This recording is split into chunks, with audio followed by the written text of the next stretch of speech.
Muchas gracias por la introducción. Buenos días con todos. Muchas gracias al Instituto de Capacitación Jurídica por la invitación para participar en este evento, en honor, por así decirlo, a los 10 años del Código de Protección al Consumidor. Eh, Personalmente, para mí ha sido muy importante el Código de Protección al Consumidor en cuanto a mi formación, porque desde ya hace más de 12 años que acabé la universidad, uno de los primeros artículos que escribí justamente con el doctor Díez Canseco era criticando un poco este Código de Protección al Consumidor, algunas medidas que se venían dando o que se iban a dar en ese entonces. Bueno, y que al final del día el tiempo nos dio la razón, ¿no? Sobre algunos temas publicitarios que estaban regulados en ese código. Evidentemente es un código que requiere perfeccionarse, quizás actualizarse en este nuevo contexto, ¿no? Pero el tema que hoy día nos convoca es sobre la pandemia y cómo ha impactado la pandemia en las relaciones de consumo, ¿no? Permítanme proyectar, por favor.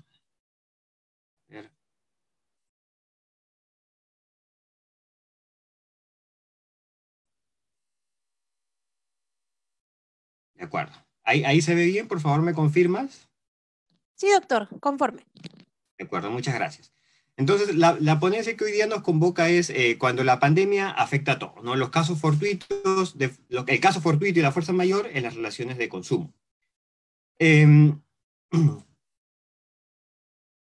para comenzar con mi ponencia, quiero dar una introducción acerca de cómo pues, la pandemia ha afectado en las relaciones de consumo, ¿no? Sin duda, la pandemia ha afectado diferentes entornos, diferentes relaciones jurídicas, relaciones contractuales, relaciones laborales, y cómo no, la relación de consumo también no ha sido ajena, digamos, a este impacto que ha sucedido a nivel global.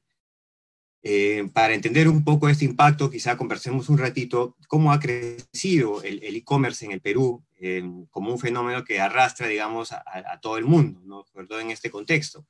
Hay muchos modelos de negocio que eran físicos, como los centros comerciales, que hoy en día, por ejemplo, están migrando por este contexto, digamos, de digitalización forzosa, como conversábamos a veces en la oficina, migran a un sistema digital, ¿no? Los centros comerciales, por ejemplo, que antes sus ventas digitales eran un menor porcentaje, hoy día necesariamente van a pasar a ser el mayor porcentaje.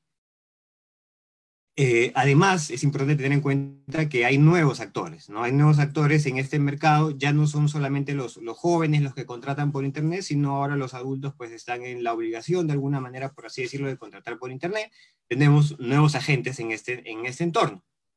Ya la Cámara de Comercio, por ejemplo, decía por ahí por junio de que el crecimiento de las ventas iba a ser entre 80 y 50% más o menos para el Día del Padre, por ejemplo. Los modelos tradicionales de negocio, ¿no? Las MIPES que por lo general no tenían una venta digital, o como vemos acá, ¿no? El propio Polvos Azules, que es una tienda bastante tradicional, han tenido que emigrar o tienen que emigrar a un sistema digital, porque lamentablemente, pues, bueno, y positivamente ya las compras físicas están bastante limitadas, ¿no? Hay un crecimiento bastante vertiginoso de lo que es el comercio electrónico en el Perú. Por ahí, por junio, como les comentaba, se decía que hablábamos de un crecimiento del 300% de las ventas, de las transacciones, que quizá puede ser un poco más en realidad, ¿no? Ya a estas alturas, y la tendencia, pues, definitivamente no va a ser hacia atrás, de ninguna manera. Esta situación ha llevado a que pues, los riesgos legales aumenten, ¿no? Ya sea porque la mayor cantidad de transacciones hace que hayan más riesgos o que los riesgos que siempre hemos tenido simplemente se intensifiquen, pero lo cierto es que van a haber más riesgos que van a enfrentar dentro de este proceso. Esto ha llevado justamente a los temas que hoy día nos convocan, a que, por ejemplo, Indecopi, como autoridad de protección al consumidor, haya iniciado un procedimiento sancionador de oficio y haya emitido una medida cautelar como parte de ese procedimiento contra algunas empresas de comercio electrónico, básicamente porque lo que considera Indecopi es que las empresas, que una vez que se levantaron las restricciones, digamos, de desplazamiento propias de este entorno, digamos, de emergencia, no han implementado medidas razonables para entregar los bienes, ¿no? Bueno, y otro extremo también de esa imputación fue que Indecopi consideraba que los proveedores no habían cumplido con la entrega de los bienes cuya fecha de entrega, por ejemplo, estaba pactada unos días antes de que cerrara, de que ocurriera todo este estado de emergencia, ¿no? Ahí por el 13 de marzo. Pero esto, digamos, no es nuevo, ¿no? En otros países hay el mismo problema. Esta es una noticia, por ejemplo, de Argentina, ¿no? Donde también se denunciaron a las empresas porque no habían cumplido con entregar los productos online. Incluso esto ha movido a nivel global diferentes organizaciones de protección al consumidor para que motiven de alguna manera la intervención de las autoridades de consumo, se convoca a las diferentes stakeholders, por así decirlo, en materia de protección al consumidor, para que de alguna manera entren a tallar en esta nueva situación, en este nuevo contexto. Y eso es un poco lo que nos lleva a esta presentación, ¿no? Yo quiero un poco entender, quiero comentarles algunas ideas de cómo el COVID-19 impacta en las relaciones de consumo, soltar algunas ideas de cómo pues debería la autoridad de competencia enfrentar este problema pensando en el derecho de protección al consumidor como una política pública, como un sistema de políticas públicas que una decisión de Indecopi va a generar un impacto en el mercado que va a ser un impacto de dominó para los diferentes proveedores. Para tal efecto, quiero un poco analizar seguramente unos conceptos básicos que ustedes ya conocen sobre el tema de protección al consumidor, y para tal efecto quiero entrar a lo principal, ¿no? A la relación de consumo. Una relación de consumo, como todos saben, es cuando un proveedor, un consumidor adquiere un producto o contrata un servicio con un proveedor a cambio de una contratación económica, al menos como así lo define nuestro Código de Protección al Consumidor.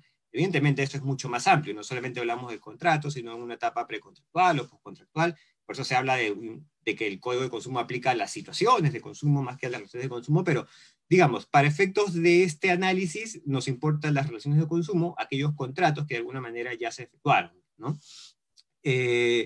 Y la característica principal de las relaciones de consumo es pues que existe la simetría informativa, ¿no? Esto es la diferencia entre el conocimiento que maneja el proveedor y el conocimiento que maneja el consumidor, que hace que tenga que entrar a tallar el Estado a corregir esta falla de mercado, ¿no es cierto?, implementando medidas en favor del consumidor. No cabe duda pues que estas relaciones de consumo hoy en día se han llevado más al entorno digital, ¿no? Como decíamos al comienzo, veíamos en la parte introductoria de que todo el mundo hoy día compra más digitalmente porque o no puedes ir o porque simplemente no quieres ir. No quieres ir a la tienda porque no quieres exponerte, no quieres que los adultos se expongan, ¿no? Muy bien. Los proveedores, digamos, ya un poco entrando más en análisis de la relación de consumo, están obligados a cumplir con el deber de idoneidad. Y el deber de idoneidad no es otra cosa, como lo define el código, como la correspondencia entre lo que un consumidor razonable espera y lo que un consumidor efectivamente recibe al final de esa relación de consumo, ¿no? Y lo que el consumidor espera, digamos, el consumidor razonable espera, está construido en función a tres pilares. Las garantías legales, digamos que son aquellas que te dicen, oye, tú como proveedor estás obligado a ofrecer estas garantías mínimas por ley al consumidor. Como por ejemplo, el proveedor inmobiliario, ¿no? Que tiene que ofrecer una garantía de no fallas estructurales de un departamento por determinados años. El segundo pilar son las garantías explícitas, que son todas estas condiciones, digamos, de cómo el proveedor va a ejecutar el servicio y que las traslada expresamente al consumidor a través del contrato, términos y condiciones, el rotulado, la publicidad, etcétera, etcétera. Y el tercer pilar son las garantías implícitas, son que ante ausencia, digamos, de lo que el proveedor ha informado al consumidor sobre cómo va a ejecutar el contrato, se tiene que analizar qué es lo que razonablemente un consumidor esperaría en función, pues, a la finalidad para la cual adquirió el bien, a los usos y costumbres del mercado, etcétera, etcétera, ¿no? Las garantías explícitas no pueden ser desplazadas por las garantías implícitas. Básicamente, lo que esto te dice es que el proveedor, lo que quiere decir al consumidor es, oye, no esperes más de lo que yo expresamente te he dicho que te voy a dar, ¿no? Por eso es el principio de que las garantías explícitas no pueden ser desplazadas por las garantías implícitas. Ahora bien, la metodología para verificar el cumplimiento del deber de idoneidad es básicamente un análisis un poco sencillo que está implícito en las resoluciones de Indecopi, ¿no? Indecopi lo que hace es determinar cuál es el servicio o bien ideal que debió haber entregado el proveedor en función de estos tres pilares y lo compara versus lo que finalmente recibió el consumidor, ¿no? Y si existe un match, una correspondencia, ok, se cumplió con el deber de idoneidad. Pero muchas veces esto no se cumple. No se cumple por diferentes razones, porque no cumpliste la garantía legal, porque las garantías expresas no eran muy claras, o no cumpliste con las garantías expresas, o de repente porque había un espacio que no se reguló explícitamente en el mercado, perdón, en los términos y condiciones, y no es claro pues cuál es la regla a aplicar, cuál es la regla que implícitamente un consumidor esperaría que se aplique, no es muy claro. Entonces comienzan a surgir algunas discrepancias entre en el cumplimiento del deber de idoneidad, ¿no? Y una razón principal o una razón muy importante es cuando, por ejemplo, no se cumple con este modelo ideal por razones que son ajenas al consumidor, al proveedor, perdón. Y esto nos lleva pues al tema que hoy día conversamos, sobre el cumplimiento de las relaciones de consumo. Y explícitamente hablamos sobre los eximente de responsabilidad, que son aquellas situaciones, digamos, que escapan a la esfera de control del proveedor y que, y que por ende, digamos, no debería, o la regla lógica es que no debería atribuírsele un grado de responsabilidad porque no está dentro de su control. El Código de Protección al Consumidor define, o sea, cuando uno denuncia una falla, una no correspondencia con el deber de idoneidad de un proveedor, lo que debe hacer es acreditar la falla, ¿no es cierto? Si es que el consumidor me dijo, me van a entregar el bien el 10 de mayo, por así decirlo, y no llega el 10 de mayo, hay una falla. El consumidor está en obligación de demostrar solamente que existió esa falla, y el proveedor debe demostrar que esa falla no le es atribuible, ¿no es cierto? Que hay un eximente de responsabilidad, es más o menos la metodología. Y esto porque el Código de Consumo te dice expresamente que hay situaciones en las cuales el proveedor no es responsable, por ejemplo, cuando hay un caso fortuito o fuerza mayor, un hecho determinante de tercero o una imprudencia propia del consumidor. En estas situaciones el proveedor no debe ser responsable. Esta regla del Código de Consumo está también en la Ley de Procedimiento Administrativo General, ¿no es cierto?, en la que dice que el proveedor es exonerado de responsabilidad en un supuesto de caso fortuito o fuerza mayor. ¿Qué es el caso fortuito o fuerza mayor? Bueno, lo cierto es que tenemos que remitirnos a lo que nos dice el Código Civil. En el Código Civil se regula, es lo mismo el caso fortuito de la fuerza mayor es lo mismo en el Código Civil, aunque doctrinariamente sí, pues hay una diferencia entre ambos tipos de conceptos, ¿no es cierto? El caso fortuito por lo general son los actos de la naturaleza y la fuerza mayor son los actos de personas o actos humanos que de alguna manera no los puedes controlar. Pero bueno, lo cierto es que para nuestro ordenamiento terminan siendo conceptos más o menos equivalentes y definidos por características que el Código Civil establece, ¿no? Uno, que imposibiliten cumplir con la obligación, que sean eventos extraordinarios, imprevisibles e irresistibles, ¿no es cierto? Son estas restricciones. Son estas características, perdón. Entonces, entrando al tema que hoy día nos convoca, lo que debemos analizar es si es que efectivamente lo que es el COVID, ¿no es cierto?, propiamente la enfermedad o las medidas dictadas por el gobierno a raíz del COVID constituyen eventos, digamos, de esta naturaleza, caso fortuito o fuerza mayor, ¿no es cierto? Y para eso hay que hacer un análisis en concreto de estos requisitos que mencionábamos hace un ratito. Y acá quiero adelantarme diciendo que hay todo un debate sobre qué es lo que debemos considerar, si es el propio COVID o las medidas. En mi opinión, me veo más tentado a pensar que pueden ser las dos, dependiendo del caso en concreto, y vamos a ver más adelante. Aunque muchos autores he leído que se inclinan más por considerar que son las medidas, porque efectivamente también las medidas son de más fácil probanza, por ejemplo, ¿no? Pero bueno, analizando el caso en concreto, el COVID o las medidas del gobierno te impiden cumplir con una obligación, pues efectivamente, ¿no es cierto? Porque si yo te dije que te voy a entregar el bien tal día y yo no puedo salir porque hay una medida del gobierno, me va a impedir cumplir con la obligación. O si yo soy un proveedor, digamos, que iba a dar una charla a consumidores y de repente me enfermo y no puedo dar la charla, la misma enfermedad me estaría impidiendo a mí cumplir con una obligación. Además, el evento debe ser extraordinario. ¿Qué quiere decir? De que no debe ser usual, debe escapar a lo que ordinariamente uno esperaría, ¿no es cierto? Y creo que el estado de emergencia, por definición, es un evento extraordinario. El COVID creo que también puede ser un evento extraordinario, aunque, por ejemplo, si ya nos ponemos a pensar desde el punto de vista del presidente, de los gobiernos, ya no es un evento tan extraordinario, porque había pasado en otros países, ¿no? A diferencia de la regla o el estándar que podríamos aplicar a un proveedor, ¿no? El otro requisito es que sea imprevisible. Y eso quiere decir de que, digamos, uno tiene que adoptar estándares digamos, de diligencia hasta lo que uno razonablemente puede prever, ¿no es cierto? Pero claro, la pandemia, las medidas son cosas que uno no puede prever, no los puedes controlar, era un evento previsible incluso a nivel mundial, de hecho, hasta hoy en día hay incertidumbre de cuál va a ser el impacto total de la pandemia. Entonces, de alguna manera, se puede cumplir con este requisito de la imprevisibilidad. Y el último requisito es que sea irresistible, ¿no es cierto? Y de hecho creo que eso también es claro tanto para el COVID como para las medidas, porque no hay una vacuna para el COVID, con lo cual no te puede resistir al COVID, y tampoco puedes adoptar un protocolo 100% seguro que nunca te vas a contagiar, y tampoco te puedes resistir a las medidas del gobierno porque te puedes ir preso, te van a poner una multa, etcétera, etcétera. Entonces, de alguna manera, los dos, tanto el COVID como las medidas, pueden ser consideradas bajo circunstancias, como casos de fuerza mayor. Y de hecho hay alguna jurisprudencia y unas casaciones en las que dicen que los decretos de urgencia, estos restrictivos, sí pueden calificar como elementos extraordinarios, imprevisibles y irresistibles, ¿no?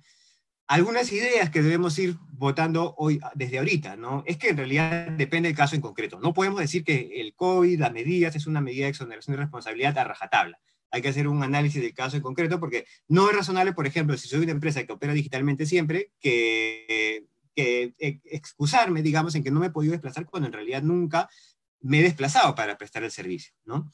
O, por ejemplo, las empresas que han podido prestar sus servicios durante todo ese tiempo que han estado las medidas vigentes, ¿no? Las medidas que están hasta ahora, las medidas restrictivas del desplazamiento, como los bancos, por ejemplo, en las que nunca le ha afectado, las medidas quizás no le impactan tan directamente, pero el COVID sí le impacta, por ejemplo. No quiero decir que esto no le impacta a los bancos, no, de ninguna manera. Hay que hacer un caso en concreto porque si un consumidor, por ejemplo, si un proveedor, alguien de la tienda se enferma, y esa tienda tiene que atenderte al día, de repente esa tienda va a tener que ser cerrada por protocolos sanitarios, por un tema de salud, ¿no es cierto? Va a depender del caso en concreto. Y lo cierto es que también el estándar de diligencia no es lo mismo en todos los casos, ¿no? Uno esperaría un estándar de diligencia X en esta situación, donde ya sabemos cuáles son los protocolos, distinto al estándar de diligencias de 3 meses, por ejemplo, que no sabíamos cuáles eran las medidas. O sea, hay que hacer un análisis de caso en concreto para determinar efectivamente qué cosa es y si verdaderamente estamos ante un caso de fuerza mayor. El punto es que la jurisprudencia de Indecopi es un poco limitada. Hay casos, bueno, muy enfocados al tema pues, de las aerolíneas, cuando no han llegado a tiempo por temas climatológicos. Hay casos fortuitos de fuerza mayor relacionados con temas de accidentes de tránsito, que más o menos es evidente pues, que no lo puedes controlar. Un tema crucial acá va a ser la probanza, ¿no? Nosotros decíamos a los clientes, nuestros clientes al comienzo, documenta todo lo que te está imposibilitando continuar con tu prestación, documenta. Hay todavía mucho trabajo por hacer en esta materia. Ahora, una vez que se determina, digamos que estamos, imagínate que hemos determinado caso fortuito y fuerza mayor, ¿qué hacemos, no es cierto?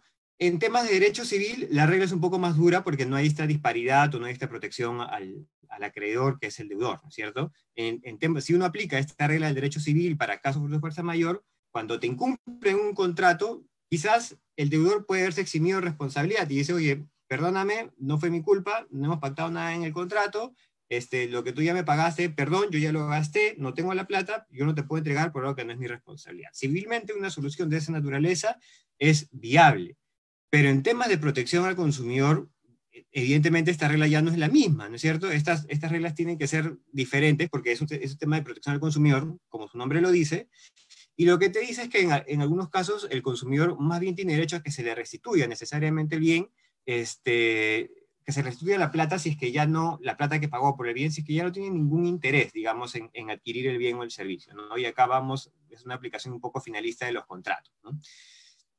Va a depender nuevamente del caso en concreto. La misma solución no la podemos, a modo de ir esbozando algunas conclusiones, ¿no? La misma regla no la podemos aplicar en todos los casos, porque no todos, digamos, hay proveedores que sí pueden continuar con su prestación, hay otros proveedores que seguramente no van a poder, hay unos proveedores que podrán cumplir con su prestación en algunos casos, otros que no, ¿no? Por ejemplo, si yo compro un pasaje de avión, probablemente quería viajar en tal fecha y no he podido, ya no me interesa contar con ese pasaje de avión, o de repente ahorita que no hay plata, por así decirlo, y necesito esa plata como consumidor, no me va a interesar viajar, ¿no es cierto? Pero hay que ver ahí cuál va a ser la regla. No podemos poner la misma regla para todos los casos, porque eso puede ser un caso excesivo, un castigo excesivo, digamos, para los proveedores, porque imagínate, pues, que en los colegios los obligues, y esto nos pasó, es la realidad, o sea, algunos clientes nos decían, oye, si yo devuelvo toda la plata, soy un colegio o una agencia de viaje, quiebro, ¿no es cierto? ¿Qué escenario queremos? ¿Un escenario donde todos quiebren o un escenario donde, digamos, tengamos una solución intermedia, evidentemente sin dejar de tutelar al consumidor? Como ya me quedan pocos minutos, solamente quiero pasar rápidamente a otro tipo de incumplimiento que también se puede dar en este marco del COVID, y es cuando los proveedores, no habiendo ya, digamos, previsto esta situación de caso de fuerza mayor, no la terminan de regular, o no la regulan bien en sus términos y condiciones de contratación, o digamos, no la regulan o no la regulan bien, ¿no es cierto? No te regulo, por ejemplo, qué es lo que va a pasar con la fecha de entrega, en un caso tardío, te regulo una cuestión que yo no voy a cumplir, por ejemplo, en el contrato digo, porque si se acuerdan cuando pasó las medidas, ya los proveedores se comenzaron un poco a alinear y cuando uno quería comprar en línea te decían, ok, te voy a entregar el bien de acá 3 semanas, ¿no es cierto? Y ya como que se pasaban para el otro lado justamente tratando de regular vía sus términos y condiciones, trataban de regular cualquier posible incumplimiento, ¿no? Evidentemente ya habían aprendido de la experiencia. Pero lo cierto es que pueden haber problemas, a pesar de que tú trates de ser lo más exhaustivo posible, pueden haber problemas y puedes tener algún problema en cuanto al cumplimiento de los términos y condiciones, ¿no es cierto? Pero la recomendación en todo caso acá es que ahora el caso de fuerza mayor, como pasa en otros países, verdaderamente, tiene que ser parte de los términos y condiciones. Eh, los proveedores en algún momento dijeron que yo te voy a entregar los bienes cuando pase la pandemia, ¿no? Eso un poco fue la medida a los cuales comenzaron a adoptar algunos proveedores. Nosotros le decíamos a nuestros clientes, oye, pero tampoco dejes abierta esa posibilidad, porque si hay un aspecto vacío en un contrato que no está regulado, va a entrar a taller de una autoridad a resolver ese conflicto entre acreedor y deudor. Y si hablamos de relaciones de consumo, la autoridad que va a entrar a tallar, a interpretar ese vacío o esa discrepancia, ¿no es cierto?, de los términos y condiciones, es la autoridad de protección al consumidor. Entonces nosotros le decíamos al cliente, mira, no dejes vacío esto, porque el consumidor no sabe cuándo va a recibir el bien. En todo caso, dile que te das un plazo de que si en 15 días no puedes, pues le vas a tener que devolver la plata, ¿no es cierto? Porque tienes que cortar de alguna manera. No puedes dejar esto vacío porque si Indecopi resuelve, va a resolver en contra o mejor dicho, va a resolver a favor del proveedor, ¿no? Del consumidor, perdón, porque es la labor natural de la autoridad de consumo, ¿no? Entonces, dos tareas también esta segunda tarea que genera el COVID es ser un poco más exhaustivo al momento de redactar tus términos y condiciones, al momento de redactar tu publicidad, para que puedas cumplir lo que verdaderamente estás en capacidad de cumplir. En estos últimos minutos, solamente para reflexionar, la tarea pendiente que creemos que ha faltado en el Perú es que cuando se originó toda esta pandemia, la OSD emitió lineamientos, porque ya era un tema que se venía en todos los países. Estábamos hablando desde enero, diciembre, que pasaba esto, febrero, y ya las autoridades comenzaron a convocar, a emitir lineamientos. La OSD emitió un pronunciamiento para exhortar a proveedores, exhortar al gobierno a que tome acciones en este campo y no esperar a que sea muy tarde. La Competition and Markets Authority, por ejemplo, en Inglaterra, sacó unos lineamientos de cómo deben proceder los proveedores en estas situaciones del COVID y la pandemia, ¿no? ¿Qué de útil hubiera sido unos lineamientos, digamos, hace 4 meses, ¿no es cierto? O hace 3 meses, ¿no? Indecopi sacó muchos lineamientos en temas de libre competencia durante ese tiempo, pero de protección del consumidor no hubo nada. Fuimos de frente a iniciar un procedimiento sancionador. Justificadamente o no, la verdad es que yo creo que probablemente sí, ¿no es cierto? Pero, digamos, como ciudadano, uno demanda que la autoridad no solamente haga eso mínimo que te exige la ley, sino que haga un poco más, ¿no es cierto? Y quizá creo que una de las tareas ahora que tiene el Indecopi es emitir unos lineamientos para definir cuándo estamos o cuándo podríamos estar en caso fortuito, fuerza mayor, qué se requiere para la probanza y cuál va a ser el remedio, porque esa es la única manera que los proveedores van a tener la confianza suficiente de cómo tener que brindar el servicio y ya pues, y si con los lineamientos no los cumples, bueno, ya es una responsabilidad entera. Pero lo que no se debe perder de vista es que la pandemia ha afectado a todos. Ha afectado a Indecopi, ¿no es cierto? Los plazos los hemos visto muy exageradamente dilatados, ha afectado a los proveedores, ha afectado a los consumidores. Hay que proponer soluciones, digamos, armoniosas, que a la larga no desincentiven pues que hayan proveedores que en el mercado. Y eso es, o sea, creo que la tarea sigue siendo que Indecopi debe emitir unos lineamientos en el corto plazo y no pues solamente ser reactivo cuando hayan problemas ya en el mercado. Eso es, muchas gracias. No sé si hay espacio para las preguntas o si hay preguntas.